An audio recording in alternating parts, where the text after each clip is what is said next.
कुछ ऐसी ही कहानी जिन पे यकीन करना मुश्किल है। एक ऐसा ही गेम जिसे अटेम्प्ट करना भी बहुत मुश्किल है।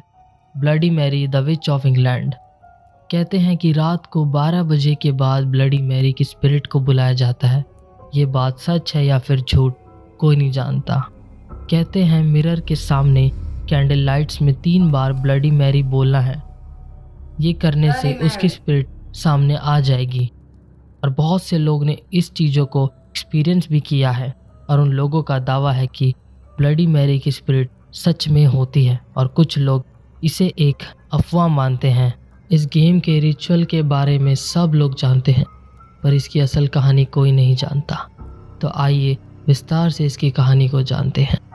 सन 1600 में इंग्लैंड के एक छोटे गांव में एक महिला रहती थी जिसका नाम मैरी वॉथ था और वो काफ़ी बदसूरत थी। सिर्फ 18 साल की उम्र में वो 60 साल की बूढ़ी औरत जैसी दिखती थी। कर्ली बाल, डरावनी आंखें, इन सब के कारण उससे कोई बात नहीं करता था और गांव के लोगों का मानना था कि मैरी एक जादूगरनी है। लेकिन गांव वालों को इस चीज़ पर तब यकीन हुआ जब मैरी के घर के बाहर कुछ जानवरों के कंकाल मिले। ऐसा लगता है कि किसी ने इन जानवरों की बलि चढ़ाई हो। मैरी दिन पर दिन और भी बदसूरत होती जा रही। ऐसा लग रहा था कि उसका जादू काम नहीं कर रहा था। बाद में गांव में एक ऐसी घटना घटी जिस पे यकीन करना बहुत मुश्किल था।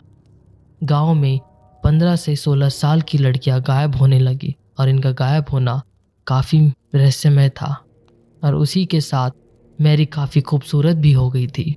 गांव वाले बहुत ही ज़्यादा परेशान थे कि आखिर लड़कियां कहाँ गई। मैरी उन लड़कियों की बलि चढ़ाकर अपनी खूबसूरती को और निखारती थी। दूसरी तरफ गांव वालों ने एक साथ मिलकर एक जाल बनाया और सारी गांव की लड़कियों को घर से बाहर निकलने के लिए मना कर दिया।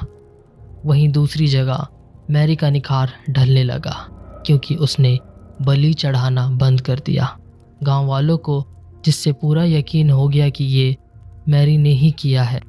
फिर पूरे गांव के लोगों ने मिलकर मैरी को सजा देने की सोची।